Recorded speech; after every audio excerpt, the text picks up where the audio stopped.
বিশাল ওয়াজ মাহফিলের এই আয়োজনের স্নেহভাজন সভাপতি, আজকের এই ওয়াজ মাহফিলের প্রধান মেহমান, মুখ্য আলোচক সহ অন্যান্য সম্মানিত আলোচক বৃন্দ,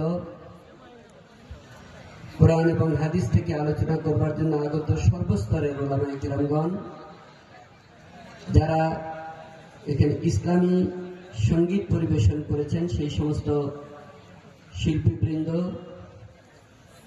আয়োজক কমিটির সর্বস্তরের নেতৃবৃন্দ এবং যাদের জন্য আজকের এই আয়োজন, মূলত এই অঞ্চলের সর্বস্তরের দিনদার ইমানদার মুসলিম ভ্রাতৃবৃন্দ, দূরে পর্দার অন্তরালে বসে যে সমস্ত মা বোনেরা শুনছেন, আপনাদের সকলকে আন্তরিক শুভেচ্ছা সহ সালাম জানাই। আসসালামু আলাইকুম ওয়া রাহমাতুল্লাহি ওয়া বারাকাতুহু।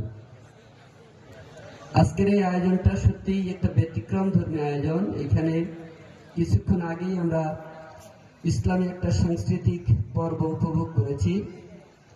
তার মধ্য দিয়েও কিন্তু ইসলামের যে মূল বিষয়গুলো, যেগুলো শিরক বিদআত এই সমাজে ঢুকে গেছে, তার বিরুদ্ধে একটা মেসেজ দেওয়া হয়েছে।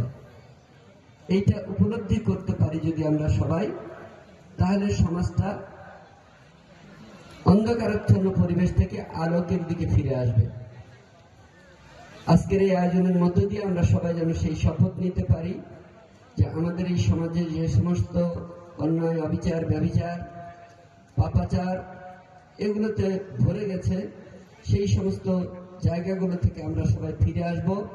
বিশেষ করে আজকে যেহেতু এখানে যুব সমাজ আয়োজন করেছে, আমি সেই যুব সমাজ এবং তার পরবর্তী জেনারেশন যেটা তরুণ সমাজ, তাদের জন্য বলবো যে এই তরুণ এবং যুব সমাজ আজকে বাংলাদেশে অনেক বিপদগামী হয়ে যাচ্ছে।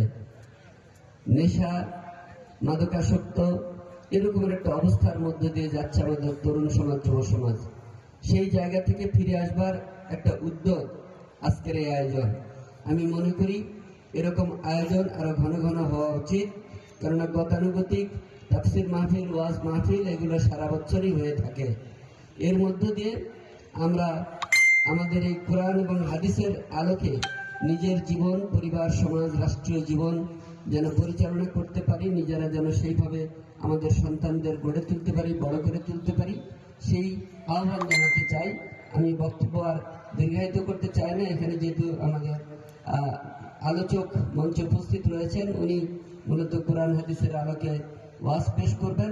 আপনারা এখনো যারা দূরে রয়েছেন, তারা এই পরিচ্ছন্ন একটা প্যান্ডেল করা হয়েছে, এই প্যান্ডেলের মধ্যে এসে আসন গ্রহণ করবেন এবং শেষ অবধি এই ওয়াজ মাহফিল আপনারা শুনবেন এবং সেইখান থেকে যা কিছু শিক্ষা নেবার নিয়ে নিজের জীবন এবং পরিবার, সমাজ সর্বক্ষেত্রে তা প্রয়োগ করবেন। এই উদাত্ত আহ্বান রেখে আমি সংক্ষিপ্ত আমার কথা এখানে শেষ করলাম। আল্লাহ হাফিজ। আসসালামু আলাইকুম ওয়া রাহমাতুল্লাহি ওয়া বারাকাতুহু।